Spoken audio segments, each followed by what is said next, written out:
Alright, it's Doctor here again with a Battlefield 3 gameplay and commentary. I mean, what did you expect? Call of Duty. Well, then you're at the wrong address here. Don't ask me why I just made that intro. Don't ask me, I just did it. Today I'm using the G3A3 on Operation Metro, as you can see, and I'm gonna get onto the gun and why I use this gun in just a moment. First of all, I wanna thank you for 250 subscribers. It might be a small number for someone else, like, oh, White Boy 7th Street got more than 1 million subscribers. Well, indeed that is true. I don't particularly care, but I'm happy about my 250 subs because you guys are just awesome. Like, I'm just gonna admit, you're just all awesome. So hope I can get this any farther, and we'll see how it goes. So today's video is sadly not a close quarters gun review, but I figured I'd just stop with those and let you suggest the guns, because I enjoy using the guns I reviewed so far. Besides the Scar, really wasn't that much of my gun, but especially the MP5K and the TAR-21 were really great. But as I got a comment a while ago asking me to use the G3, I thought, why not do it? And the comment will pop up in just a few moments, and I hope you can read it because it might be that the quality is a little bad. So basically he suggested me to use the G3A3 with a flash suppressor, as it doesn't give you a whole lot of recoil, and he also said to not use it on Metro. But I happen to get a good gameplay with it on Metro, and that is why I use it here. Now the gameplay you see here is about 30 minutes long, so I'm not going to be able to put up the whole video, as it really just is too long and I can impossibly commentate over 30 minutes, and I think it will bore you.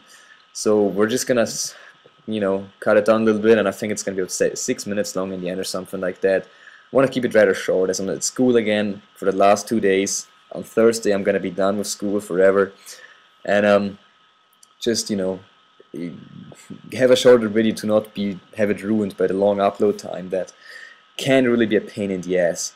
So one more quick note. As always, suggest me these guns, suggest me loadouts. I enjoy using them, of course. It is especially a joy for me because I know I'm putting up something that interests you. That's always the biggest question for me, if you're actually interested in the videos I show you. So just go ahead and post me a comment telling me what you want to see, and I'll be sure to put up a video soon. Now I've also been asked to use the M40A5, but that's probably going to take a while until I get a good gameplay of that thing. I really don't enjoy sniping that much, but I'm trying my best to get a video, so Tommy, just be patient and you will probably see a gameplay with it.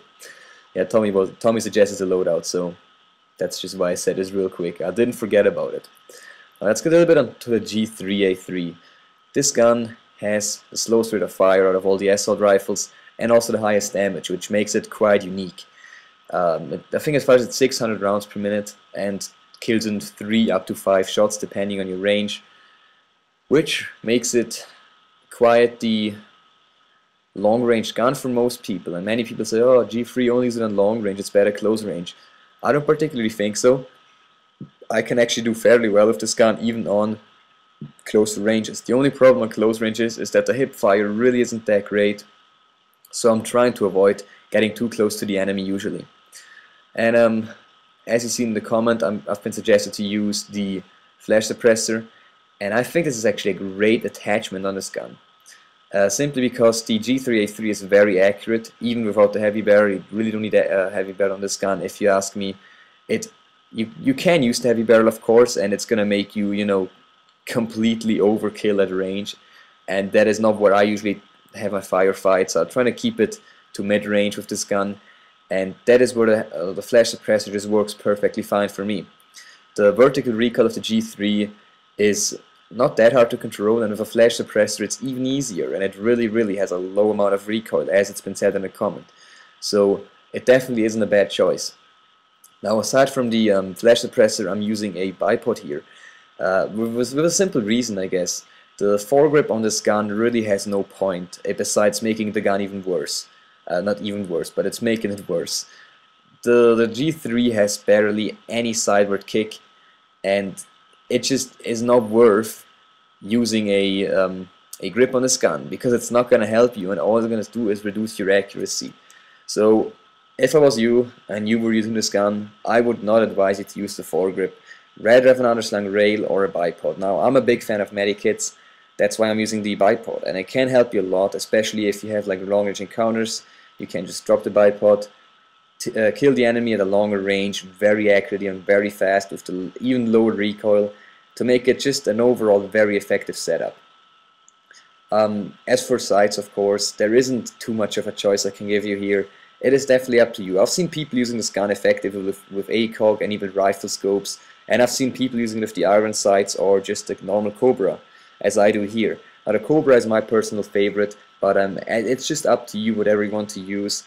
I definitely think everything works with this gun. The iron sights are good, the long range scopes can work, so up to you as always. It really does come down to personal preference as for the sights on this gun. Now you might be thinking this gun is really only good at long range, and I think that it isn't the greatest at close range, as I said, because of the hip fire.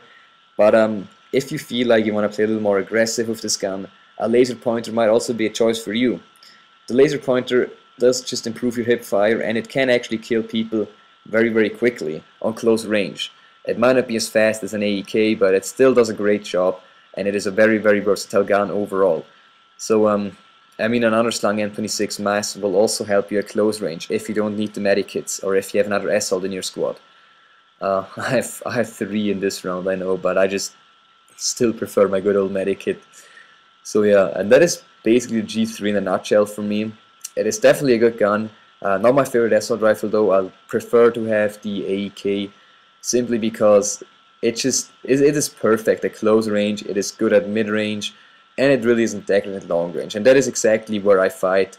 I don't like to go on long range engagements. I'd rather, you know, approach the enemy and kill him then. So the AEK just fits that playstyle perfectly. But overall, solid gun to use, and definitely a great choice on this gun is the flash suppressor, as well as of course the heavy barrel for those who want to keep it on longer ranges, and even if you wanted an underslung you know, shotgun or maybe a laser pointer. That is of course up to you though. It is a versatile gun and it can be used in really every way you want it, if you get used to it of course. So hope you enjoyed, and I'll see you I guess on Thursday. Hope I'm going to be able to put up a video because I'm having just, you know, the final like parties, whatever. Don't have too much time until Sunday, but I'll be sure to have a video up soon. So I'll see you later I guess, and see ya.